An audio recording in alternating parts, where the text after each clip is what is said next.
So hello guys, alam nyo ba na pwede kayong magkaroon ng 50% off sa Shopee? So ang good news dito is kahit ilan ang order ninyo, 2 or 3, pwede magkaroon yung bawat isa ng 50% off. Totally free lang ito at valid siya for 1 week. So, kung gusto nyong malaman kung paano kayo magkakaroon nito, ay stay tuned lamang. So, ngayong 12/12, ang dami talagang umorder. Lalo na after ng 12/12 ay may Christmas sale. So, ang dami talagang umorder at isa na ako talaga sa mga umorder dito sa Shopee kasi nga syempre, para sa pang-gift, para mas makatipid tayo sa gift at hindi na tayo lumabas kasi kapag lumabas ka pa, maraming tao, siksikan, kaya talagang sa online na lang ako nagsha-shopping.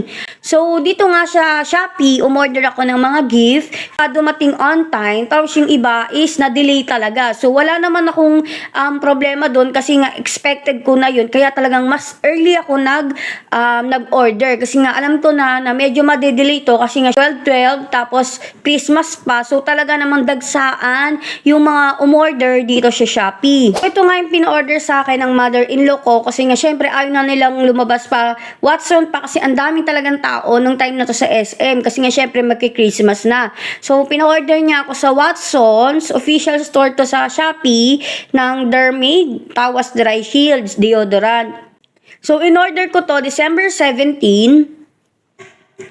Tapos, yung pagka-order ko nito is, di ba, nagbibigay sila ng estimated delivery. Tatandaan ko na nakalagay doon ay by, I think, 2021, ma-receive ko na siya.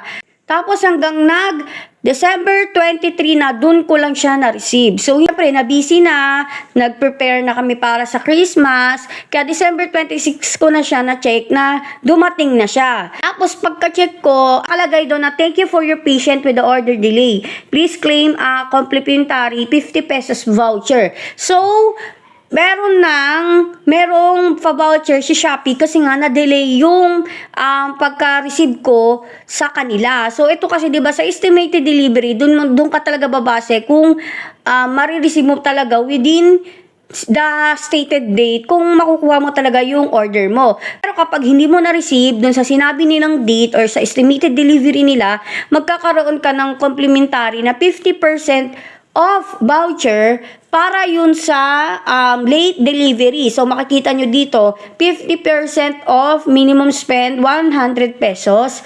Ito ay para sa late delivery voucher. So, clinic ko to noong December 23 at mag-expire siya ng December 30. So, sinabi ko sa inyo kanina na pwedeng 2 or 3 voucher, pwede nyo makuha na 50% off. Yes, kasi nga, may nangyari ulit sa akin na ganun. So, ito naman yung order ko sa tali is itong plastic twine kasi dito sa lugar namin bawal na yung hindi nakasako at nakatali, hindi kinukuha ng garbage collector, kaya dapat kasi nakatali at nakasako.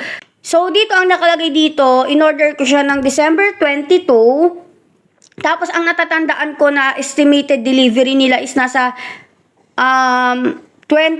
Dapat daw makukuha ko na siya ng 23. So dumating siya ng 24. So, ang nangyari, nagkaroon ulit ako ng voucher. So, ipapakita ko sa inyo, nagkaroon ulit ako ng voucher. Tapos, so may nakalagay na, thank you for your patience with the order delay. Please claim a complimentary 50 pesos voucher. So, same din yan. 50% off, minimum of 100. Pero ito kasi December 24. So, ang expiration date ng voucher ko dito ay hanggang December 31. So, paano nyo siya gagamitin? Pwede nyo ba siyang gamitin ng sabay-sabay? Kasi di ba ang nakuha ko na is total of 100. Kasi nga 250 pesos na voucher. So, pwede ko ba siyang gamitin sa isang order lang? Ang sagot po ay hindi. Isang product lang ang pwede nyong gamitin ng voucher na to. So, halimbawa, umorder ako ng shampoo, kunwari shampoo, yun, pwede ko siyang gamitin yung isang 50% off na voucher. Tapos, kunwari, umorder naman ako ng lipstick, ganon. Pwede ko ulit gamitin yung 50% off na voucher. Hindi nyo siya pwedeng gamitin sa isang product. Halimbawa is, sa shampoo, 2 voucher yung pwede nyo gamitin. Hindi po.